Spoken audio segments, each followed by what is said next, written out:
ओम cream cream cream ह्रीम ह्रीम ह्रीम हुम हुम हुम दक्षिणाकालिके क्रीम क्रीम क्रीम ह्रीम ह्रीम ह्रीम हुम हुम हुम स्वाहा। माँ दक्षिणाकालिके नमः। प्रसन्न वरदो भव, प्रसन्न वरदो भव, प्रसन्न वरदो भव। सिद्ध साधक परिवार के इस चैनल में आपको स्वागत है। जैसे आपने देखे होंगे, हम अपने इस चैनल में बहुत सारे गुप्त और दुर्लभ साधनाएं देते हैं, साथ ही साथ कुछ महत्वपूर्ण विषयों पर चर्चाएं भी करते हैं। तो चर्चाओं के इस कड़ी में आज हम बात करेंगे दक्षिणावर्ती शंख के बारे में। ये एक्चुअली होता क्या है और इसको कैसे घर में स्थापित करना होता है, इसके बारे में सविशेष विवरणी हम आपको देंगे आज इस वीडियो में।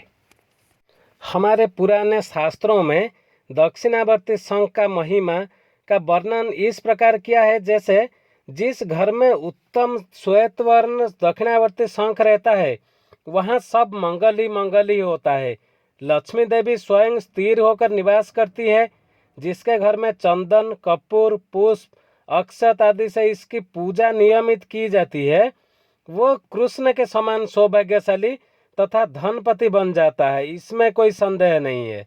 अगर आप ब्रह्मवर्त पुराण देखेंगे तो उसमें आप देखेंगे लिखा है, ये शंख चंद्रमा और सूर्य के समान देव स्वरूप है। इसके मध्य में वरुण, पृष्ठ भाग में ब्रह्मा और अग्रभाग में गंगा जी का निवास है। इस शंख में विष्णु की आज्ञा पर सारे तीर्थ निवास करते हैं और यह कुबेर जी के स्वरूप होता है। अतः इसकी पूजा अवश्य हम सबको करनी चाहिए। इनके दर्शन मात्र से ही सभी दोष ऐसे नष्ट हो जाते हैं, जैसे सूर्योदय होने पर बर्फ पिघल जाती है। फिर स्पर्श की तो बात ही क्या है। समुद्र में विभिन्न रंगों व आकारों के शंख आसानी से प्राप्त हो जाते हैं, परंतु इनमें से अधिकतर शंख वामवर्ती होते हैं। जिस शंख का मुख दक्षिण भाग की ओर खुलता है उसे दक्षिणावर्ती शंख कहते हैं।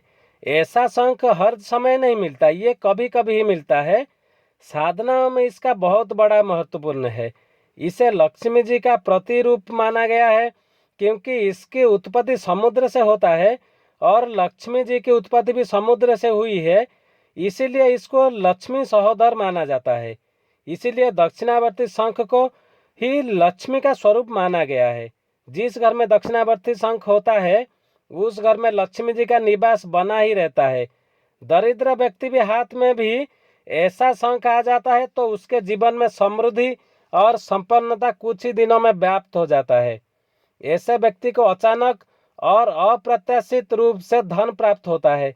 यश, सम्मान आदि के जीवन में कोई कमी नहीं रहती। शंख जितना बड़ा हो उतना अधिक फलदायक होता है। जिस शंख में कम से कम पाव या आधा किलो पानी समा सके, ऐसे शंख पर प्रयोग करने पर पूर्ण सफलता प्राप्त होता है। और जिसके पास दक्षिणावर्ती शंख का जोड़ा होता है वह सदा पराक्रमी और विजयी होता है। वह सुख समृद्धि पाता है। उसके यहाँ से दरिद्रता, असफलता पलायन कर जाती है।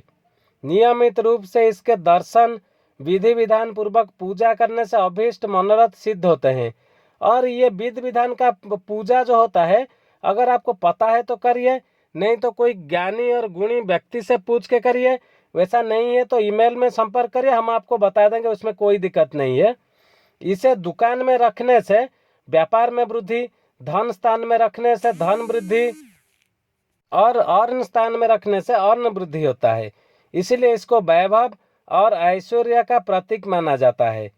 समुद्र से उत्पन्न चंद्रमा के अमृत मंडल से सिंचित वायु, अंतरिक्ष और ज्योतिर्मंडल को अपने भीतर संजोने वाला ये विशिष्ट शंख आयुवर्धक, शत्रुओं को निर्बल करने वाला, अज्ञान, रोग और अलक्ष्मी को दूर भगाने वाला होता है।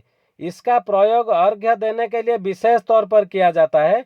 ऐसा विश्वास किया जाता है कि इस शंख को कान के पास ले जाकर सुने तो अपने आप मधुर ध्वनि सुनाई देता है, जिससे हृदय प्रसन्न हो जाता है। और अगर आप पुलस्त्य संहिता में देखें तो महर्षि पुलस्त्य भी कहते हैं कि लक्ष्मी जी को प्राप्त करना है और उसे स्थायी रूप से घर में निवास देने का एकमात्र उपाय दक्षिणावर्ती शंख ही है, जो कि अपने आप में आश्चर्यजनक रूप से धन देने में समर्थ है। इसके माध्यम से ऋण, दरिद्रता और अभाव मिट जाता है तथा सभी दृष्टियों से पूर्णता और संपन्नता आ जाता है। गुरु गोरखनाथ ने भी दक्षिणावर्ती संघ का महत्व बताते हुए कहा है, इसको श्रेष्ठ तांत्रिक प्रयोग से तुरंत और अचूक प्रभाव होता है, जिसे मैंने स्वयं अपने शिष्यों को संपूर्ण कराकर पूर्ण सफलता पाई है। दक्षिणावर्त संघ को हमेशा लाल वस्त्र में लपेट कर ही रखना चाहिए या इसे स्थापित करते समय लाल वस्त्र इसके नीचे बिछा देना चाहिए। अभी हम बताते हैं सिद्ध साधक परिवार से जुड़े हुए लोगों के ऊपर दक्षिणावर्त शंख के क्या प्रभाव होता है। इस प्रकार के शंख में जल भरकर मस्तक पर रोज छिड़कने से पापों का नाश हो जाता है। शंख में जल भरकर पूजन करने से लक्ष्मी जी प्रसन्न होते हैं। पूजन के बाद इस शंख में दूध भरकर यदि स्त्री पिए तो उनके निश्चय ही पुष्ट संतान होता है। यदि इस प्रकार का शंख घर में होता है तो किसी प्रकार का रोग या संकट घर में व्याप्त नहीं होता। और यदि इस शंख के सामने नित्य अगरबत्ती जलाई जाए तो उस व्यक्ति के समाज में प्रतिष्ठा बढ़ती है, राज्य में सम्मान होता है तथा व्यापार में वृद्धि होता है। जिसके घर में यह शंख होता है उसके घर में अक्षय भंडार बना रहता है। हमने सिद्ध साधक परिवार के जुड़े हुए लोगों से ये हमने उनको दिया है और उन्होंने अपना एक्सपीरियंस हमें बताया है कि यही होता है उनके साथ। लेकिन याद रहे, हम अब फिर बता रहे हैं, दक्षिणावर्त शंख समुद्र से निकलता है और उस समय निर्मल होता है। ये शंख महत्वपूर्ण और प्रभाववर्धक तभी कहलाता है जब ये मंत्र सिद्ध प्राण प्रतिष्ठा युक्त हो। विशेष मंत्रों से संपुटित चैतन्य दक्षिणावर्ती शंख का ही प्रयोग फलदायक होता है। बाजार में इधर उधर मिलने वाला दक्षिणावर्त शंख कहीं कहीं बनाया जाता है, कोई वो निर्मल नहीं रहता, तो इसका ध्यान रखें। और आज के लिए बस दक्षिणावर्ती शंख के जानकारी पर इतना ही था। आगे अलग विषय पर चर्चा करेंगे। ओम क्रीम क्रीम क्रीम ह्रीम ह्रीम ह्रीम home Om Om दक्षिणकालिके cream cream cream ह्रीम ह्रीम ह्रीम होम ओम ओम स्वाहा। माँ दक्षिणकालिके नमः। प्रसन्न वरदो भव, प्रसन्न वरदो भव, प्रसन्न वरदो भव। चैनल को सब्सक्राइब कर ले। जय सिद्ध साधक परिवार।